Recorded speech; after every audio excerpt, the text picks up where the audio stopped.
the most interesting thing about it is that it's all relevant. And in fact, there's another book coming out in about a month called The Political Mind, Why You Can't Understand 21st Century Politics with an 18th Century Brain. And the reason for that title is this. Back in the days of the Enlightenment in the 18th century, when the country was founded, there was a view of the mind that took hold, and it's very popular even today. It's a view that goes like this, and many people hold it. It says, thought is unconscious, as conscious. It's all there. You know what you think. Thought is conscious. Its reason is dispassionate, unemotional.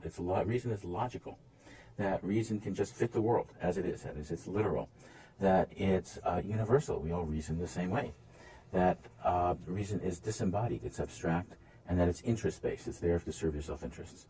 Every part of it's false. That what we've learned in cognitive science and in neuroscience over the past 30 years is every single piece is false. So take the idea that reason is conscious. It's 98% unconscious. It's what your brain is doing when you're filled with consciousness. But most of it is not accessible to conscious thought. Take the idea that it's dispassionate, that reason is interfered with by emotion. It's the reverse. You can't be rational without being emotional, and this was shown by Antonio Damasio in a book called Descartes' Error. Tony Damasio, works on people who have brain damage, strokes, problems of that sort. And it turns out one form of brain damage is when you can't feel emotions, when the part of the brain that allows you to feel emotions is damaged. When that happens, you don't know what to want. If you don't know what to want, because you don't know if you're going to be happy, unhappy, because there isn't any happy or unhappy. You don't know if other people are going to be happy with you or angry at you. So you have no idea how to function at all. You can't be rational without being emotional. Impossible. It turns out we don't just think in terms of logic. We think in terms of metaphors. Mark Johnson and I have studied metaphorical thought at some length. We think in terms of conceptual frames. Many cognitive scientists, especially Charles Fillmore, has studied these things. Those are normal modes of thought. They don't just fit the world as it is. It's not just literal out there.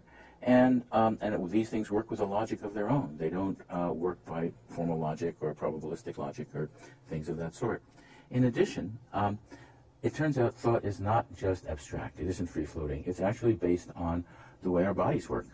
Our ideas are based on that. We learned this from neuroscience in a very deep way.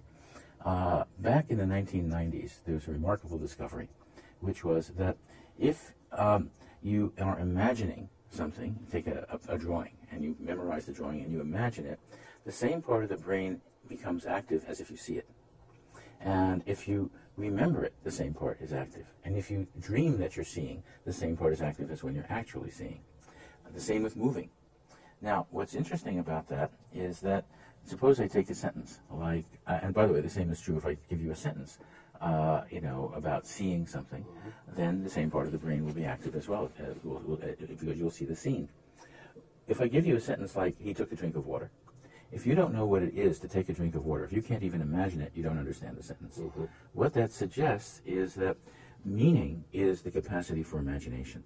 Meaning is the capacity for activating those parts of the brain that understand all these things through actually seeing or acting, through actually imagining, dreaming, remembering, and so on. They're all part of the same system. They're embodied. Any idea you have is physically there in your brain. And then there's the question of, is reason there for self-interest? What was discovered in 1996 in Parma, Italy, was something remarkable. That we have a part of our brain called mirror neurons, located in the prefrontal cortex, and then they've discovered them in other places, so that if they fire when we coordinate actions, when I say pick up a glass of water, when I do coordinated actions, they'll fire, or when I see someone else do the same action. Now, what that means is that you are connected to other people, but those neurons are connected to emotional regions. So when you feel emotions, your body feels a certain way. If you're happy, you smile. If you're sad, you droop, and so on. That means you can see someone else's body and know what they're feeling. Empathy is physical. We have inherited the capacity for empathy. It's there in our brains. So actually, reason is very different. It's mostly unconscious.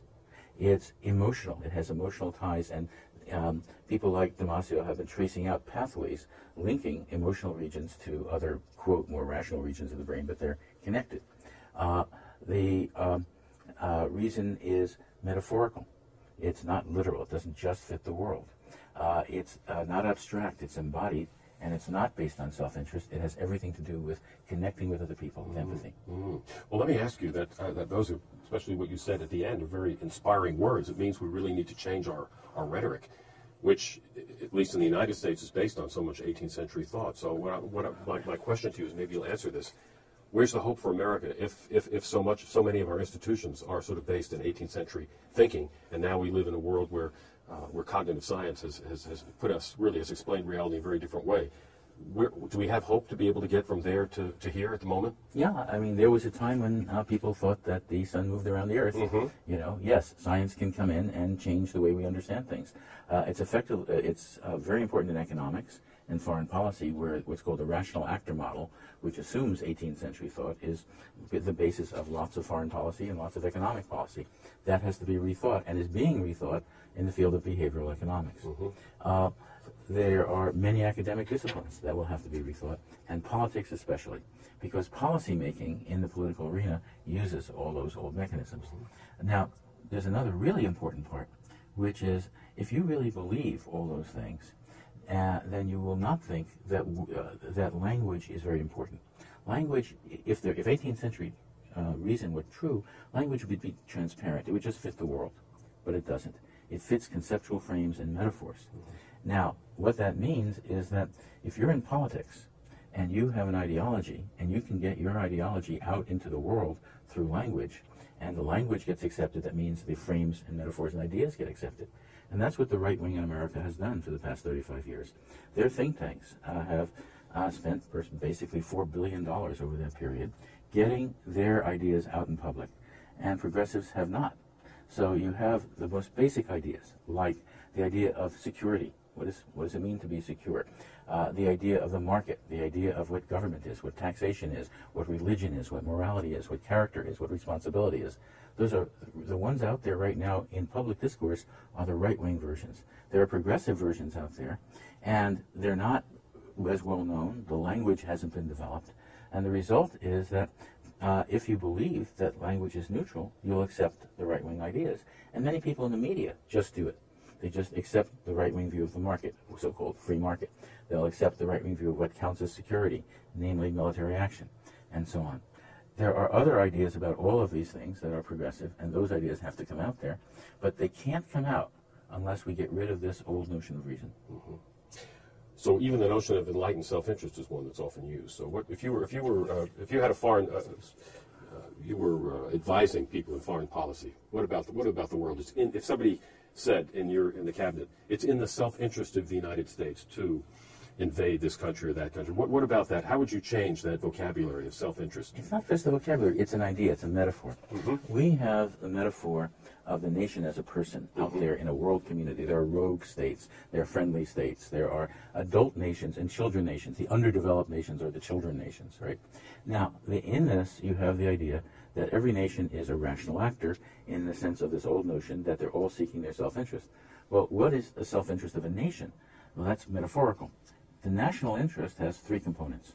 It has the GDP, economic interest, but defined not with respect to all the individual people, but the overall GDP, which is mainly corporate America. It is defined relative to military strength, and it is defined relative to political influence. Those are the three things that define what is called the national interest.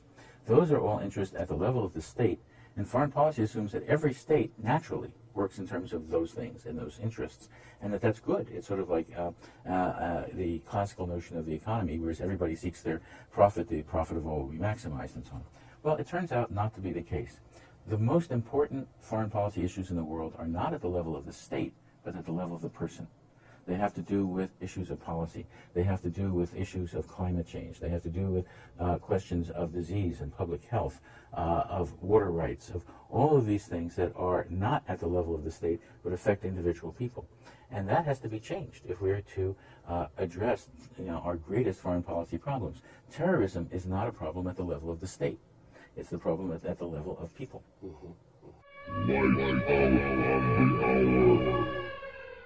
Turn to MSNBC and the experts. U.S. officials tell CNN. Bush official says that analysts say. Pentagon officials tell us. According to U.S. intelligence. U.S. officials say that U.S. officials here say these officials here at the White House tell us. Trust me. Trust me. Bin Laden, Osama bin Laden, Osama bin Laden, bin Laden, Osama bin Laden, bin Laden, Osama bin Laden, bin Laden, bin Laden, bin Laden, bin Laden, Osama bin Laden. I have two words for you. Predator drones.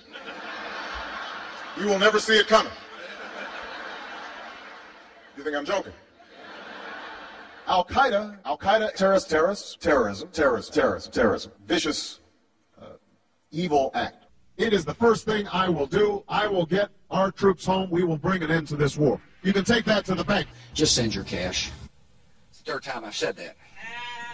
I'll probably say it 3 more times. See, in my line of work, you got to keep repeating things over and over and over again for the truth to sink in, to kind of catapult the propaganda.